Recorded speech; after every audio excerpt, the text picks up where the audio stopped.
আপা, আমাকে কলগার্ল হিসেবে কাজ করতে হবে। হ্যাঁ, ঠিক ধরেছ। এটা হলো দেহ ব্যবসা। সহজ কথায় মানুষ তোমার দেহ ভোগ করে তোমাকে টাকা দেবে। এর ডিমান্ড অনেক। শুধু শর্ত হলো তোমার স্বামীকে ম্যানেজ করা। অহনা আজ সকালেই তার স্বামীকে 10,000 টাকা দিয়েছে। কি ভাগ্য আমার, সেই টাকা আমার জন্যই স্বামী নিয়েছে। শামীম আর অহনা একদম সাধারণ এক দম্পতি। ভাড়া বাসায় ছোট্ট একটা সংসার। শামীমের একটি ছোট চাকরি আছে। আয় সীমিত হলেও সংসার মোটামুটি চলে যায়। শামীম শান্তশিষ্ট পরিশ্রমী মানুষ, কিন্তু অহনা সারা দিন বাসায় একা থাকে। সকালেই স্বামী অফিসে চলে যায় আর ফেরে সন্ধ্যার পরে। একাকিত্বে মনটা খারাপ হয়ে যায় অহনার। অনেক দিন ধরেই তার মনে হচ্ছিল, আমিও যদি কিছু একটা করতে পারতাম। সময়ও কাটত, সংসারেও বাড়তি টাকা আসত। একদিন সুযোগ এসেই গেল। পাশের ফ্ল্যাটের সেলিনা আপা একদিন অহনাকে বললেন, তুমি তো দেখতে সুন্দরী, স্মার্ট আর শিক্ষিত।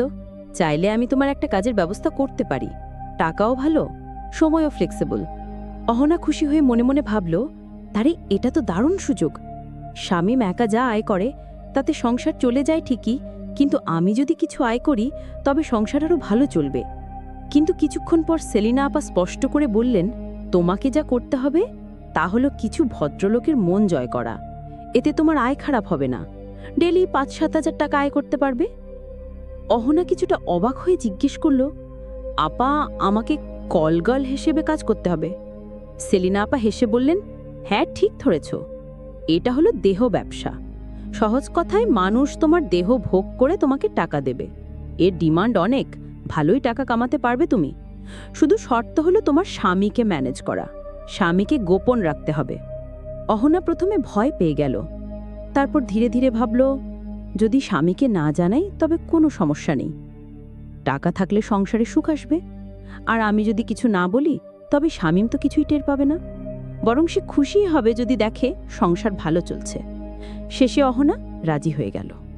সন্ধ্যায় অহনা শামীমকে ধীরে ধীরে বলল, শোনো, আজ আমার এক পরিচিত আপার সাথে দেখা হয়েছিল। নাম সেলিনা আপা। তিনি আমাকে একটি চাকরির প্রস্তাব দিয়েছেন। বলেছেন চাইলে আমি চাকরিটা করতে পারি। শামীম প্রথমে একটু অবাক হয়ে তাকালো, তারপর মৃদু হেসে বলল, হ্যাঁ, অবশ্যই করো। এতে আমাদের বাড়তি আয় হবে, খারাপ কি? আর তুমি তো সারা দিন একা থাকো, তোমার সময়ও ভালো কাটবে। শামীমের মুখের হাসি দেখে অহনার চোখে আনন্দের ঝিলিক খেলল। মনে হলো যেন এক নতুন সকাল তার জীবনের দরজা খুলে দিয়েছে। মনে মনে বলল, হয়তো আজ থেকেই শুরু হচ্ছে আমার নতুন জীবন। অহনা সকালবেলা শামীমের সাথে বের হয়, কিন্তু বাসায় ফেলে শামীমের ফেরার কিছু পরে। শামীমও বিষয়টা মেনে নিল। মনে মনে ভাবল, সংসারের জন্য একটু স্যাক্রিফাইস করতেই হয়। ওর ভালো রাখছে, সংসারেও বাড়তি টাকা আসছে, তাহলে সমস্যা কোথায়? অহনা মাঝে মাঝেই শামীমের জন্য দামি দামি উপহার কিনে আনে। মাঝে মাঝে শামীমকে টাকা দেয়। শামীম খুব খুশি এতে। কিন্তু দিন যত যাচ্ছিল তত অহনার ব্যস্ততা বাড়ছিল। আগে রাত 8টার মধ্যেই বাসায় ফিরত, এখন দেখা যায় 10টা, কখনো 11টাও বেজে যায়। সেই রাতে 11টায় বাসায় ঢুকেই অহনা শামীমকে জড়িয়ে ধরল। সরি জান, দেরি হয়ে গেল, আজ সারা দিন অনেক ব্যস্ততা ছিল। শামীম হাসিমুখে কিছু না বলে ওকে দেখল, কিন্তু ভেতরে ভেতরে তার মনে হালকা কষ্ট জমতে লাগল। অহনার ব্যস্ততা যত বাড়তে লাগল ততই তাদের মধ্যে দূরত্ব তৈরি হতে লাগল।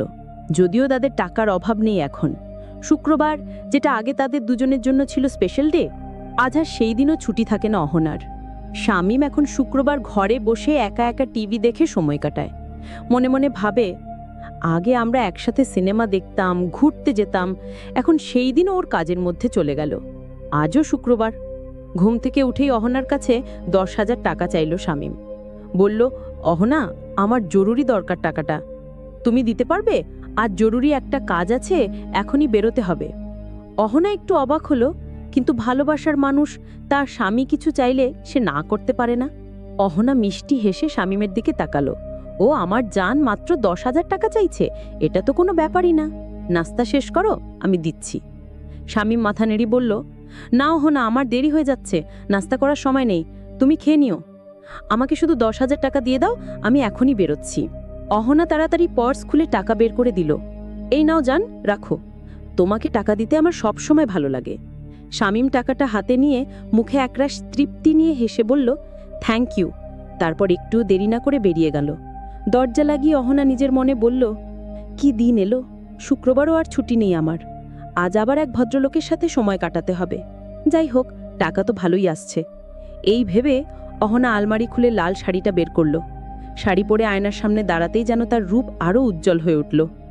চুল ঠিক করল, হালকা গয়লো পরল, ঠোঁটে লিপস্টিক লাগালো। আজ তাকে সত্যিই খুব সুন্দর লাগছিল। এভাবে সাজতে সাজতে হঠাৎ ঘড়ির দিকে তাকালো। চোখ বড় হয়ে গেল। ও না, সেলিনা আপা আমাকে সকাল 10টায় হোটেলে থাকতে বলেছিল, আর এখন বাজে 11টা। ঠিক তখনই ফোন ভেজে উঠল। স্ক্রিনে সেলিনা আপার নাম। ফোন ধরতেই অপর প্রান্ত থেকে বিরক্ত স্বর ভেসে এলো, অহনা তুমি কোথায়? তোমার খদ্দের এসে রুমে বসে আছে অনেকক্ষণ ধরে। অহনা দ্রুত বলল, সরি আপা, আমি দেরি করে ফেলেছি, এখনই বেরোচ্ছি। ওনাকে থাকতে বলো প্লিজ, আমি যত তাড়াতাড়ি পারি চলে আসছি। ফোন রেখে অহনার বুক ধটফট করতে লাগলো। সে তাড়াহুড়ো করে ব্যাগ গুছিয়ে বেরোলো। অহনা তাড়াহুড়ো করে হোটেলে ঢুকে রিসেপশনে গিয়ে দাঁড়ালো। সেলিনা আপা তাকে দেখে হালকা উত্তেজিত স্বরে বললেন, এই যে অহনা, তুমি এত দেরি করলে কেন? তোমার কাস্টমার অনেকক্ষণ ধরে অপেক্ষা করছে। সে খুব ভদ্র মানুষ, আমার সাথে এতক্ষণ বসে গল্প করলো, বলল তার নাকি সুন্দরী স্ত্রী আছে, কিন্তু স্ত্রী নাকি তাকে সময় দিতে পারে না, তাই সে খুব একা হয়ে আজ এখানে এসেছে। সেলিনা আপাই বা গম্ভীর কণ্ঠে বললেন, শোনো, সে আজ তোমার জন্য 10,000 টাকা দিয়েছে। অন্য কাস্টমার যেখানে 5-7 হাজারের বেশি দেয় না, সে ডাবল দিয়েছে। আজ যদি তুমি তাকে খুশি করতে পারো, সে রেগুলার কাস্টমার হয়ে যাবে। সে বলেছে তার দরকার সুন্দরী মেয়ে। তারপর সেলিনা আপা হাত দিয়ে ইশারা করে বললেন, যাও অহনা, আর দেরি করো না, 303 নম্বর রুমে চলে যাও। আজ তাকে সন্তুষ্ট করতে হবে। অহনার বুক ধড়ফড় করতে লাগলো। সে এক গভীর শ্বাস নিল, ব্যাগ ঠিক করল, তারপর ধীরে ধীরে 303 নম্বর রুমের দিকে হাঁটা শুরু করল। প্রতিটি পা ফেলতেই তার মনে এক অদ্ভুত অস্বস্তি, কিন্তু আজ 10,000 টাকার কথা ভাবতেই তার মন আনন্দে ভরে উঠল। দরজার সামনে দাঁড়িয়ে দরজায় নক করল। ভেতর থেকে ভদ্রস্বর ভেসে উঠল, কামেন।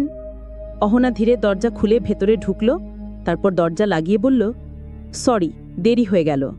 কথা শেষ করেই যখন সে খদ্দেরের মুখের দিকে তাকালো, তার চোখ বিস্ফোরিত হয়ে গেল। রুমের ভেতর বসে আছে তার স্বামী শামীম। অহনার চোখ হঠাৎ বড় হয়ে গেল। মুহূর্তের মধ্যে যেন তার নরম ফর্সা শরীর জমে গেল। শামীমও চমকে উঠল। তার চোখ বিস্ময়ে স্থির হয়ে রইল, যেন বিশ্বাসই করতে পারছে না তার সামনে দাঁড়িয়ে আছে তারই স্ত্রী। সময়টা থেমে গেল। দুজনেই নির্বাক। শামীম বোকার মতো তাকিয়ে আছে অহনার দিকে, আর অহনার চোখ বেয়ে টাপ টপ করে ঝরে পড়ছে পানি। এমন এক নীরবতা ঘরটিকে গ্রাস করল, যেন সারা পৃথিবীতে আর কিচ্ছু নেই, শুধু তাদের ভারী শ্বাসের শব্দ। অহনা আজ সকালেই তার স্বামীকে 10,000 টাকা দিয়েছে। কি ভাগ্য আমার, সেই টাকা আমার জন্যই স্বামী নিয়েছে। কোনো কথা বেরোলো না কারো মুখ থেকে, কোনো অভিযোগ, কোনো রাগ, কোনো প্রশ্ন, কিচ্ছু নেই তাদের মাঝে। কারণ তারা দুজনেই জানে তারা দুজনেই অপরাধী। একজন এসেছে টাকা রোজগারের জন্য, অন্যজন এসেছে একাকিত্বের যন্ত্রণা ভুলতে। কিন্তু দুজন আর কেউই জানতো না আজ কি ঘটতে যাচ্ছে। তাদের চোখে চোখ পড়তেই বোঝা গেল এই অপরাধের ভার তারা একসাথে বয়ে বেড়াবে।